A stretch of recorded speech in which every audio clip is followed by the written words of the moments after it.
O ambiente da saúde, a gente sabe, é um lugar de altíssima pressão. Decisões precisam ser rápidas, o trabalho em equipe é crucial. E bem no centro disso tudo, quem a gente encontra? A equipe de enfermagem, ali na linha de frente do cuidado. Mas o que acontece quando a tensão sobe, sabe? Quando os conflitos aparecem? É exatamente sobre isso que a gente vai mergulhar agora.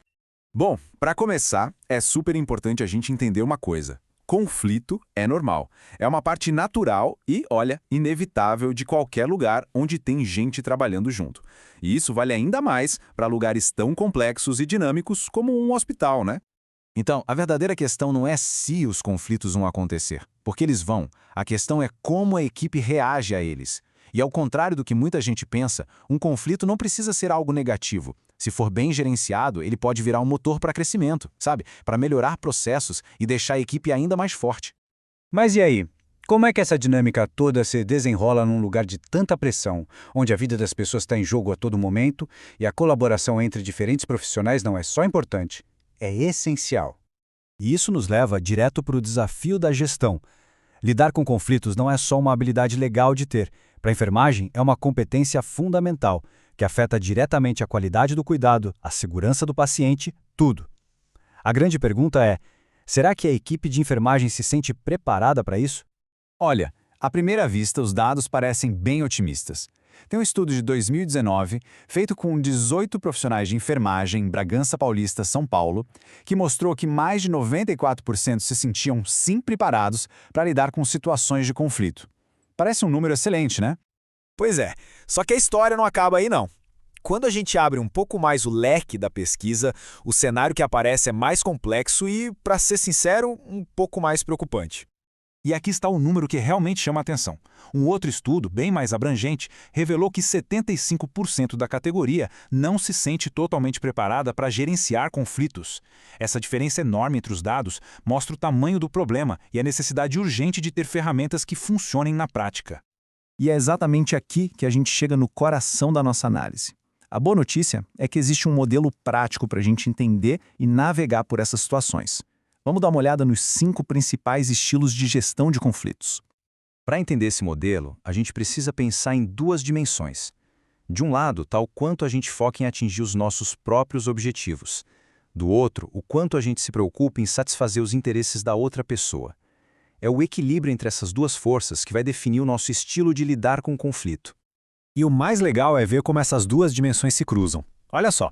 Elas formam 5 estratégias bem diferentes e cada uma tem seu lugar e sua hora certa de ser usada. Vamos passar por cada uma delas. Vamos começar pela dominação. Essa é uma abordagem que a gente chama de ganha-perde. Aqui, o interesse próprio é máximo e o do outro, mínimo. Pensa numa situação de emergência, tipo uma parada cardíaca. A liderança precisa dar ordens diretas que não podem ser questionadas. Funciona, mas usar isso toda hora pode desgastar demais a equipe. Depois, a gente tem a evitação.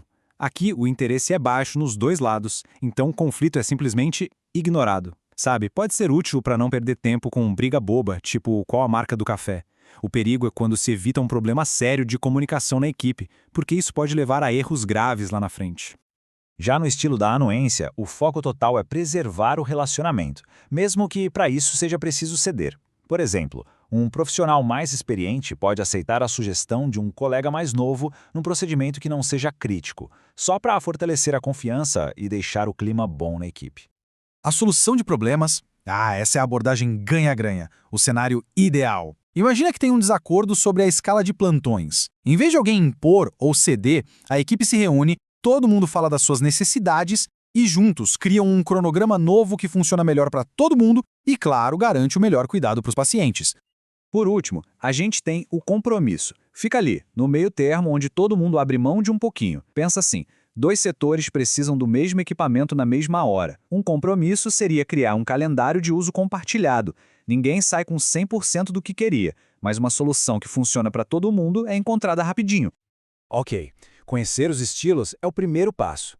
O segundo é desenvolver as competências de liderança para saber qual usar e quando. O profissional de enfermagem não é só uma parte do conflito. Muitas vezes é a pessoa que precisa mediar tudo. E para ser essa pessoa mediadora, algumas competências são chave.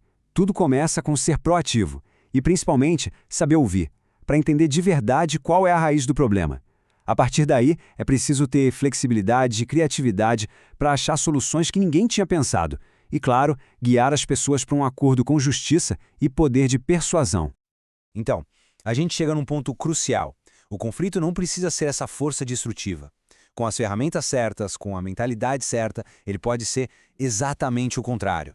E essa frase aqui, nossa, ela resume tudo de um jeito brilhante. Gerenciar conflitos não é só sobre apagar incêndios. É sobre usar o atrito para gerar luz. É transformar um problema numa chance de crescer, de melhorar os processos e de fortalecer os laços da equipe. Saber fazer isso é, sem dúvida, uma das habilidades mais valiosas na área da saúde e, quem sabe, na vida.